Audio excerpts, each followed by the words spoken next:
বিসমিল্লাহির রহমানির রহিম। প্রিয় এলাকাবাসী, মুরব্বীবর্গ, মা বোনেরা, আমার দলীয় সহকর্মীবৃন্দ, বিরোধী দলীয় সদস্যবৃন্দ, আসসালামু আলাইকুম। আসসালামু আলাইকুম। কেমন আছেন আপনারা? ভালো আছেন? আলহামদুলিল্লাহ। আমারও আপনাদের সাথে আজকে দেখা হয়ে খুব ভালো লাগছে। আর বিশেষ করে ভালো লাগছে যে এই যে এলাকার কয়েকদিন আগে যে বন্যা হলো, অতিবৃষ্টির কারণে এই বন্যায় বহু মানুষের ঘর বাড়ি নষ্ট হয়ে গিয়েছিল। যাই হোক, আল্লাহর রহমতে তারপরে আমরা 100 গরিব দুস্থ পরিবারকে আমরা আজকে ঘরের চাবি হাতে উঠিয়ে দিতে পেরেছি। এছাড়াও আপনাদের সামনেই আপনারা দেখলেন আরো অনেকগুলো দুস্থ মানুষের কাছে তাদেরকে সহযোগিতার জন্য সরকারের পক্ষ থেকে আমরা আর্থিক সহায়তা তাদেরকে করেছি। কিছু দুস্থ মহিলাকে আমরা চাল দিয়েও সহযোগিতা করেছি।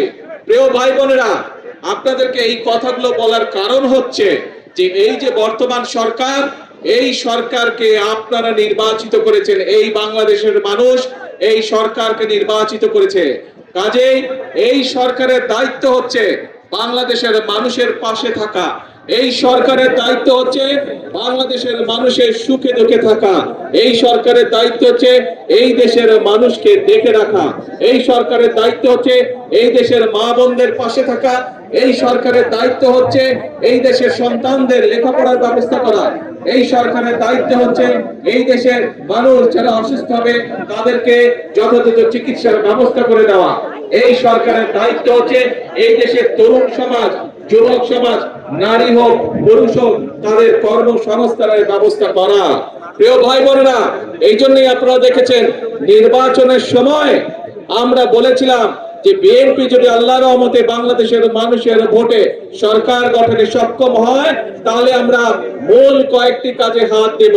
তার মধ্যে একটি কাজ ছিল এই দেশের মায়েদেরকে সহযোগিতা করার জন্য, এই দেশের নারীরা যাতে স্বাবলম্বী হতে পারে সেই জন্য আমরা বলেছিলাম আমরা ফ্যামিলি কার্ড ঘরে ঘরে পৌঁছাবো, যেটি আমির খসরু সাহেব ওনার বক্তব্যে বলেছেন। আপনারা দেখেছেন যে সরকার গঠনের 1 মাসের মধ্যে আমরা সেই ফ্যামিলি কার্ডের পাইলট প্রজেক্টের কাজে হাত দিয়েছিলাম এবং ইনশাআল্লাহ আল্লাহর রহমতে পাইলট প্রজেক্টের কাজ শেষ হয়ে গিয়েছে। এই মাসের 16 তারিখ থেকে আমরা এই ফ্যামিলি কার্ডের কাজ শুরু করছি এবং ইনশাআল্লাহ সমগ্র বাংলাদেশে এই বছর 26-27 অর্থ বছরে আমরা প্রায় 41 লক্ষ পরিবারের মায়ের হাতে আমরা এই ফ্যামিলি কার্ড ইনশাআল্লাহ তুলে দেব এবং ইনশাআল্লাহ আপনাদেরও এই এলাকায়, এই অঞ্চলে, এই উপজেলার মধ্যে ইনশাআল্লাহ 10 থেকে 12 হাজার পরিবারের হাতে আমরা ফ্যামিলি কার্ড এই আগামী অর্থ বছরের মধ্যে তুলে দিব এবং আগামী 4 বছর ধরে এটি চলবে। আরো অনেক মা বোনেরা এই ফ্যামিলি কার্ডের আওতায় আসবে। কেন আমরা ফ্যামিলি কার্ড দিয়েছিলাম? আমাদের ফ্যামিলি কার্ড দেওয়ার উদ্দেশ্য ছিল, লক্ষ্য ছিল যাতে ভাইদের পাশাপাশি যাতে বোনেরা সংসারের হাল ধরতে পারে, একটি স্বাবলম্বী পরিবার গড়ে তুলতে পারে, সন্তানদের লেখাপড়া দেখতে পারে, সন্তানদের স্বাস্থ্য সেবা যাতে দিতে পারে মায়েরা। সেই জন্য মাদের হাতকে শক্তিশালী করার জন্য আমরা এই ফ্যামিলি কার্ডের ব্যবস্থা করেছি। শুধু ফ্যামিলি কার্ডই নয়, ফ্যামিলি কার্ডের পাশাপাশি আমরা কৃষক কার্ডেরও ব্যবস্থা করেছি। এই যে বাঁশখালীর কিছু অংশে লবণ চাষী ভাইরা আছে না, লবণ চাষী ভাইরা শুধু যে যারা ধান, পাট বা অন্যান্য শাকসবজি বা অন্যান্য ফসল চাষবাস করে তারাই যে শুধু কৃষক কার্ড পাবে তা নয়, এমনকি লবণ চাষী ভাই যারা আছেন ইনশাআল্লাহ তারাও, এমনকি লবণ চাষী ভাই যারা আছে তাদেরকেও ইনশাআল্লাহ আমরা ফ্যামিলি কার্ড তাদের হাতে পৌঁছে দিব। এবং এখানে একটি কথা এসছে যে লবণের মূল্য নির্ধারণ করে দেওয়া। আলোচনা করে আমরা ইনশাআল্লাহ লবণের মূল্য নির্ধারণ করেছি, যে মূল্য পেলে লবণ চাষী ভাইদের স্বাবলম্বিতা, অর্থনৈতিক ভাবে তারা সচ্ছল হবে আস্তে আস্তে। ইনশাআল্লাহ আগামী কিছুদিনের মধ্যে আমরা সেই দামটি আমরা সকলকে জানিয়ে দেব, যার ফলে লবণ চাষী ভাইদেরকে আর আগের মতন কষ্ট পোহাতে হবে না। প্রিয় ভাই বোনেরা, আজকে আমি মাতার বাড়ি গিয়েছিলাম, মাতার বাড়িতে পুরা দেখে আসলাম এবং শুধু মাতার বাড়ি নাই, সেই চট্টগ্রামে মিরেশরাই থেকে শুরু করে সমগ্র অঞ্চলকে আজকে আমি দেখেছি, হেলিকপ্টারে আমি দেখেছি। কেন দেখেছি? কারণ এই যে আমাদের সামনে বিশাল সমুদ্র, এটি হচ্ছে বাংলাদেশের সম্পদ, এই দেশের সম্পদ। এই যে বিশাল সমুদ্র এই সমুদ্রের মালিক হচ্ছে এই বাংলাদেশের জনগণ, এবং সেজন্যই এই সমুদ্রকে কিভাবে ব্যবহার করে বাংলাদেশের মানুষের তাদের জীবন ব্যবস্থা উন্নত করা যায়, কিভাবে আমরা সেটি এইখান থেকে শুরু করে সেই মিরেশ্বরাই পর্যন্ত মাদারীপুর পর্যন্ত কিভাবে আমরা বিভিন্ন মিল ফ্যাক্টরি স্থাপন করার মাধ্যমে এই দেশের মানুষের কর্মসংস্থানের ব্যবস্থা করতে পারবো, এই দেশের মানুষের ব্যবসা বাণিজ্যের ব্যবস্থা করতে পারবো, সেই পরিকল্পনা কিভাবে গ্রহণ করা যায় তার জন্য আজকে আমি মাতার বাড়ি গিয়েছিলাম। এবং খুব স্বাভাবিকভাবে প্রিয় ভাই বোনেরা, আমাদের কয়েকদিন আগে আপনারা দেখেছেন চট্টগ্রামে আমির খসরু সাহেব এবং সালাউদ্দিন সাহেব দুজনের গিয়েছিলেন চায়নাকে আমরা একটি বিরাট বড় জায়গা দিয়েছি। এই যে চায়না থেকে আমি ঘুরে আসলাম, তাদের সাথে আমি কথা বলেছি, সেখানে তারা কয়েক শত মিল কারখানা তৈরি করবে এবং এই মিল কারখানাগুলোতে সমগ্র চট্টগ্রামের মানুষ ইনশাআল্লাহ সেখানে কাজ করার সুযোগ পাবে। তার ফলে আমাদের যেমন একদিকে বেকার সমস্যার সমাধান করা সম্ভব হবে, একই সাথে আমরা ইনশাআল্লাহ বহু বৈদেশিক মুদ্রা অর্জন করব। যে বৈদেশিক মুদ্রা অর্জন করার মাধ্যমে আমরা এই দেশের অর্থনীতিকে শক্তিশালী করব, সেই বৈদেশিক মুদ্রা দিয়ে আমরা এই দেশের মানুষের, এই দেশের সন্তানদের শিক্ষা ব্যবস্থাকে গড়ে তুলব। সেই বৈদেশিক মুদ্রা অর্জনের মাধ্যমে আমরা এই দেশের বাংলাদেশের মানুষের স্বাস্থ্য সেবাকে আমরা গড়ে তুলব। আপনারা নিশ্চয়ই এর মধ্যে জানতে পেরেছেন যে আমরা যে উপজেলা পর্যায়ে যে 50 সদস্যের যে হাসপাতাল আছে, 50 বেডের যে হাসপাতাল আছে, এই 50 বেডের হাসপাতালে 30 বেড করে গিয়েছিলেন শহীদ রাষ্ট্রপতি জিয়াউর রহমান। পরবর্তীতে বেগম খালেদা জিয়া যখন সরকার গঠন করেছেন, বাকি 20 বেড যোগ করেছিলেন উনি। আজকে আপনাদের এই বর্তমান বিএনপি সরকার, যেই সরকার আপনাদের সরকার, যেই সরকার জনগণকে নিয়ে কাজ করে, এই সরকার সিদ্ধান্ত গ্রহণ করেছে এই 50 বেডের হাসপাতালকে যাতে প্রত্যেক উপজেলার মানুষ ভালোভাবে স্বাস্থ্য সেবা পায়, সেই জন্য এই 50 বেডের হাসপাতালকে আমরা ইনশাআল্লাহ আগামী 5 বছরের মধ্যে প্রত্যেকটি উপজেলা, 503টি উপজেলা সমগ্র বাংলাদেশে প্রত্যেকটি উপজেলা হাসপাতালকে আমরা 101 বেডে উন্নীত করবো ইনশাআল্লাহ।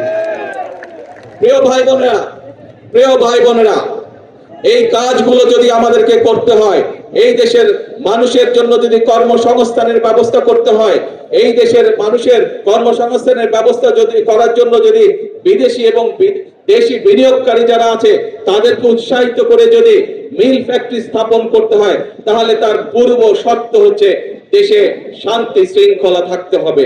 দেশে বিশৃঙ্খলা থাকলে চলবে না। যখন বিগত সময় আমরা দেখেছি বা বিভিন্ন সময় আমরা দেখেছি আপনার এলাকায় বা বাজারে যখন কোনো গন্ডগোল হয়, কোনো সমস্যা হয়, তখন কি দোকানপাট খোলা থাকে না বন্ধ থাকে? কি ভাই, বাজারে যদি কোনো গন্ডগোল হয় দোকানপাট বন্ধ থাকে না খোলা থাকে? বন্ধ হয়ে যায়। কেন বন্ধ হয়ে যায়? কারণ এই যে ছোট দোকানদার বা যেই ব্যবসায়ী হোক, ব্যবসায়ী জন্য বন্ধ করে দেয় যাতে ওই গন্ডগোলে তার ব্যবসার যাতে ক্ষতি না হয়। ঠিক একইভাবে দেশীয় বা বিদেশি বিনিয়োগকারী যারা আছে তারা যখন বিনিয়োগ করবে, তারা তো চাইবে যে যাতে তার মিল কারখানার উৎপাদিত পণ্য ঠিকভাবে বন্দর দিয়ে যেতে পারে বা তার কাঁচামাল যাতে সঠিকভাবে আসতে পারে, রাস্তাঘাটে যাতে শান্তি থাকে, তাই না? যদি মিল কারখানা না চলে সঠিকভাবে, তাহলে কি কর্মসংস্থানের ব্যবস্থা করা সম্ভব না। সেই জন্য ভাই আমাদেরকে সচেতন থাকতে হবে, আমাদেরকে সতর্ক থাকতে হবে।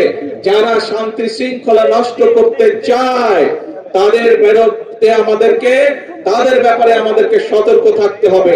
আমরা যদি দেশের সন্তানদের লেখাপড়ার ব্যবস্থা আমাদেরকে তৈরি করতে হয়, সুন্দরভাবে লেখাপড়ার ব্যবস্থা করতে হয়, স্কুল কলেজ সুন্দরভাবে তৈরি করতে হয়, তাহলে শিক্ষকদেরকে যদি ট্রেনিং দিতে হয়, ছাত্রছাত্রীদেরকে যদি নতুন করে বই দিতে হয়, এই সকল ব্যবস্থা যদি করতে হয়, তাহলে আমাদেরকে দেশের আইন শৃঙ্খলা ঠিক রাখতে হবে।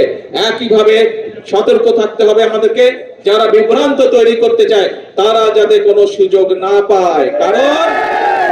কারণ বিভ্রান্তকারীরা যদি বিভ্রান্ত করার সুযোগ পায়, ক্ষতিগ্রস্ত হবে জনগণ। বিভ্রান্তকারী যারা, তারা তো নিজেদের মতন করে চলে যাবে, তারা তো জনগণের সাথে থাকবে না। সেই জন্য প্রিয় ভাই বোনেরা, আজকে আমাদেরকে সিদ্ধান্ত নিতে হবে, আজকে বাংলাদেশের মানুষকে সিদ্ধান্ত নিতে হবে যে আমরা কি আমাদের দেশকে এগিয়ে নিয়ে যাব, নাকি আমরা ঝগড়া ফ্যাসাদে লিপ্ত থাকবো, নাকি আমরা বিভ্রান্তকারীদের সাথে থাকবো। এই ব্যাপারে আমাদেরকে সিদ্ধান্ত নিতে হবে। আমরা জানি আমরা জানি বিগত স্বৈরাচার আমলে এই দেশের জ্বালানি বা বিদ্যুৎ খাতকে কয়েকটি গুটি সংখ্যক ব্যক্তির হাতে তুলে দেওয়া হয়েছিল। তাদের স্বার্থ হাসিলের জন্য বিভিন্ন পরিকল্পনা গ্রহণ করা ছিল, যা এই দেশের মানুষের পক্ষে নয়। খুব স্বাভাবিকভাবে সেই জ্বালানি ব্যবস্থা বা বিদ্যুৎ ব্যবস্থা, যেটি অপরিকল্পিতভাবে যেই ব্যবস্থা গুটি কয়েক মানুষকে সুবিধা দিয়েছিল, সেটি যদি জনগণের স্বার্থে সেই পরিকল্পনা করতে হয়, স্বাভাবিকভাবে কিছু সময়ের প্রয়োজন। আমরা এর ভিতরে তার কাজে হাত দিয়েছি। ইনশাআল্লাহ সমগ্র বাংলাদেশের মানুষের সামনে আগামী 10 বছর আমাদের জ্বালানি পরিকল্পনা কি হবে, আগামী 10 বছর ইনশাআল্লাহ বাংলাদেশের বিদ্যুৎ ব্যবস্থা কি হবে, সেই প্রস্তাবনা আমরা জাতীয় সংসদে উপস্থাপন করব। জাতীয় সংসদে উপস্থাপন করার মাধ্যমে আমরা পরিকল্পনা দিয়ে সেই কাজ আমরা শুরু করব, যাতে করে স্কুল কলেজ হোক, হাসপাতাল হোক, মিল কারখানা হোক, বাসা বাড়ি হোক, মানুষ ঠিকভাবে বিদ্যুৎ পেতে পারে। গাড়ি ঘোড়া সবকিছুতে, মোটরসাইকেল সবকিছুতে যাতে গ্যাস মানুষ ঠিকভাবে পেতে পারে, সেই পরিকল্পনা আমরা গ্রহণ করব। আমরা খেয়াল করেছি বিগত কিছুদিন ধরে কিছু মানুষ, বড় সংখ্যক কিছু মানুষ এই ব্যাপারে বিভ্রান্ত ছড়ানোর চেষ্টা করছে। আপনাদেরকে পরিষ্কারভাবে উদ্দেশ্য করে বলতে চাই, বিএনপি সরকার সংসদে পরিকল্পনা উপস্থাপন করবে। আপনাদের যদি পরিকল্পনা থাকে, আসুন জনগণের সামনে উপস্থাপন করুন, কিন্তু বিভ্রান্তিকর কথা বলে দেশে বিশৃঙ্খলা তৈরি করবেন না। বিভ্রান্তিকর কথা বলে জনগণের শান্তি নষ্ট করবেন না। জনগণের শান্তি নষ্ট করবেন না, কারণ 50 বছরের উপরে এই দেশের স্বাধীনতা হয়ে গিয়েছে। এখন জনগণের জন্য কাজ করার সময়, এখন দেশ গঠনের জন্য কাজ করার সময়। পৃথিবীর বহু দেশ আমাদের পরে স্বাধীন হয়েছে, কিন্তু তারা কাজ করার মাধ্যমে, পরিশ্রম করার মাধ্যমে তাদের দেশকে অনেক দূর এগিয়ে নিয়ে গিয়েছে। কাজে আর পিছনে থাকা যাবে না, আর পিছনে পড়ে থাকা যাবে না। এখন একটি লক্ষ্য, একটি উদ্দেশ্য, জনগণের জীবন মান উন্নত করা, দেশের ভাগ্যের পরিবর্তন করা। প্রিয় ভাই বোনেরা, যেই পরিকল্পনার কথাগুলো এই সংক্ষিপ্ত বক্তব্যে আমি আপনাদের সামনে তুলে ধরেছি, আপনারা কি মনে করেন এই পরিকল্পনাগুলো বাস্তবায়িত করা সম্ভব হলে দেশের জনগণের ভাগ্য এবং দেশের ভাগ্য পরিবর্তন হবে? আপনারা কি মনে করেন? এবার জনসভার পিছনে যারা আছে, আপনারা কি মনে করেন আমরা সঠিক পরিকল্পনা গ্রহণ করছি? এই যে শিল্প কলকারখানা, বিদ্যুৎ, জ্বালানি, ফ্যামিলি কার, কৃষক কার, এই যে পরিকল্পনা গ্রহণ করছে, এগুলো জনগণের পক্ষে ঠিক আছে? যদি ঠিক আছে ভাই, তাহলে আপনাদের সমর্থন থাকতে হবে। কারণ আমরা সব সময় বলি, আমাদের অর্থাৎ বাংলাদেশ জাতীয়তাবাদী দল বিএনপির সকল ক্ষমতার উৎস হচ্ছে জনগণ। জনগণের সমর্থন থাকলে আমরা প্রত্যেকটি জনগণের স্বার্থে যতগুলি কর্মসূচি, সবগুলো ইনশাআল্লাহ আল্লাহর রহমতে আমরা বাস্তবায়ন করতে সক্ষম হব।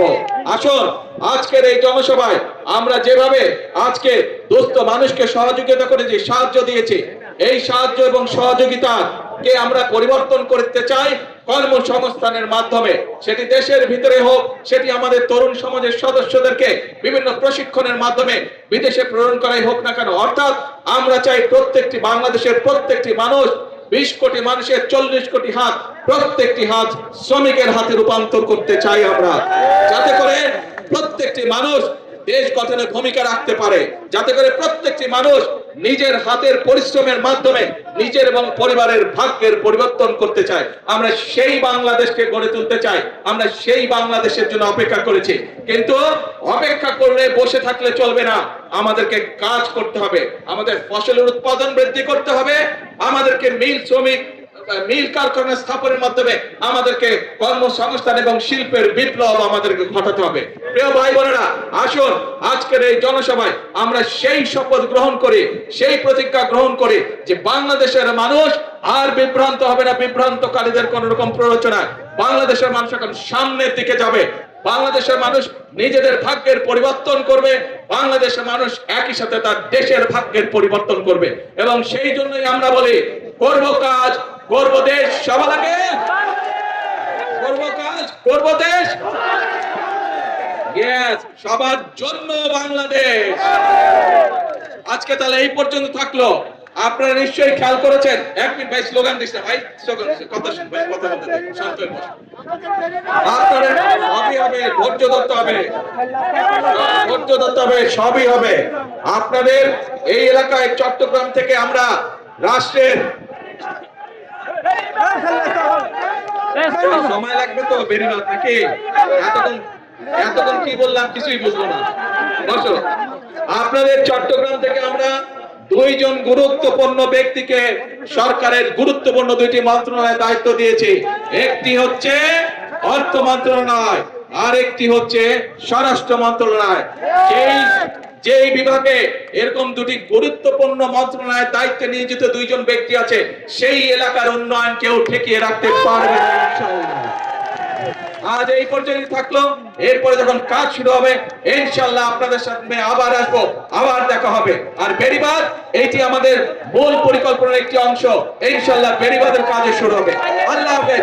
বাংলাদেশ জিন্দাবাদ, বাংলাদেশ জাতীয়তাবাদী দল জিন্দাবাদ। আসসালামু আলাইকুম।